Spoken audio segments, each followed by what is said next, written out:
Good evening. This side, Rahul Magan here is a Group Chief Executive Officer, Treasury Consulting. Guys, we now entering into the world of high frequency trading.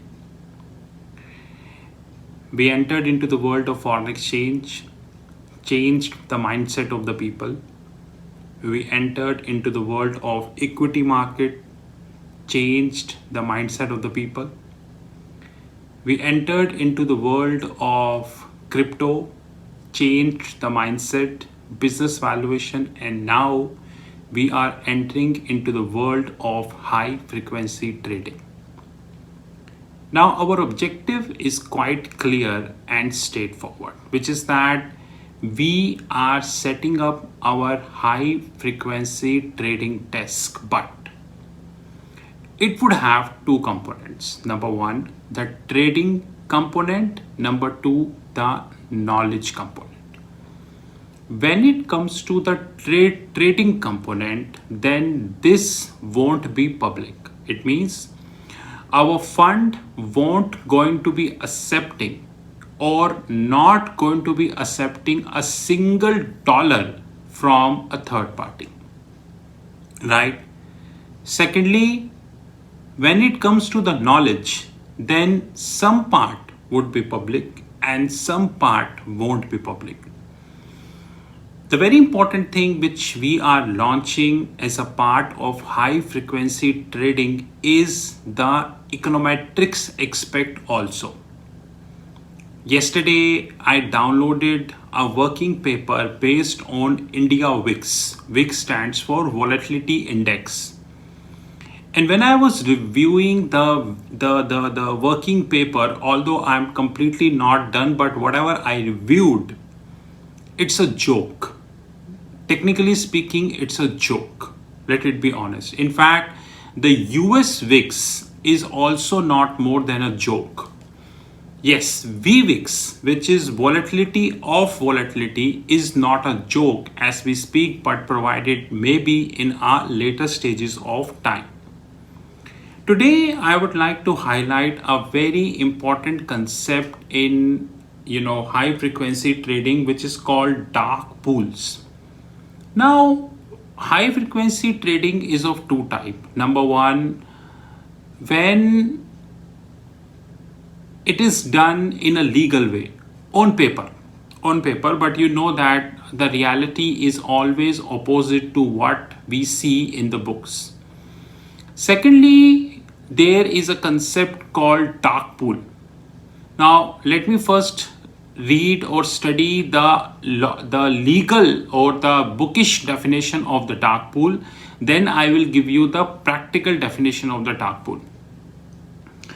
A dark pool is a private venue where investors can exchange large amount of stock without tipping the market to know the intentions, and most importantly, without overlying the moving the market price. Okay, this is the bookish definition of dark pool.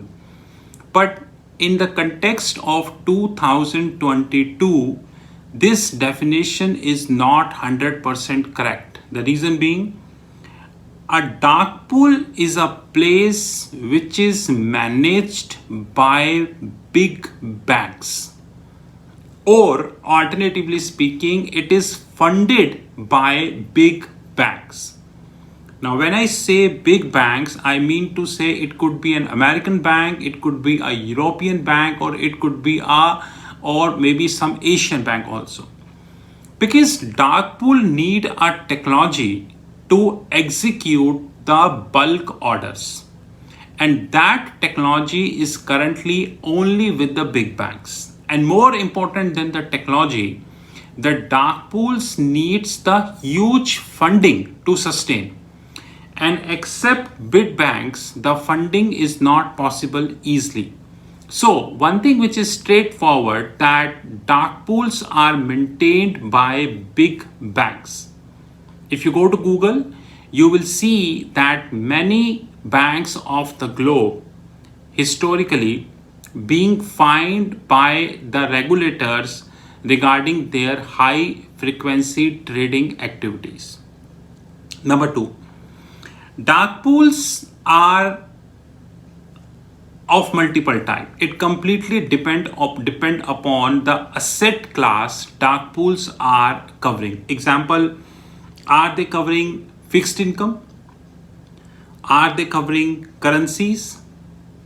Are they covering commodities? Are they covering crypto? Or they are covering volatility? You must be surprised that why did I mention volatility? Guys, volatility is also an asset class now. Standard & Poor, VIX, NDX, and many volatility indexes are traded worldwide. Volatility is now an asset class. So we need to agree with this. Yeah. If we agree this in an easiest way, that is good. If we not agree in an easiest way, that is bad.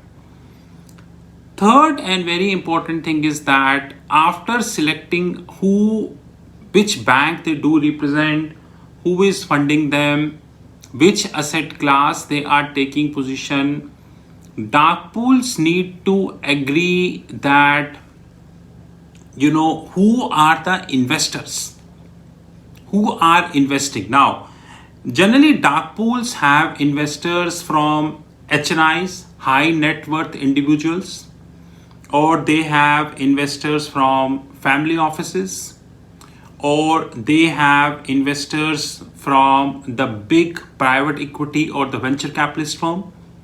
You must be thinking that the private equity and the venture capitalist firm have nothing to do with the dark pools. No, they have everything to do with the dark pools because they are the one who execute the block trades.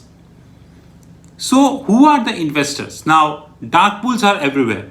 If you're thinking dark pools are not in US, they are in US, they are in Europe, they are in Asia Pacific, they are in the Middle East. Dark pools are everywhere.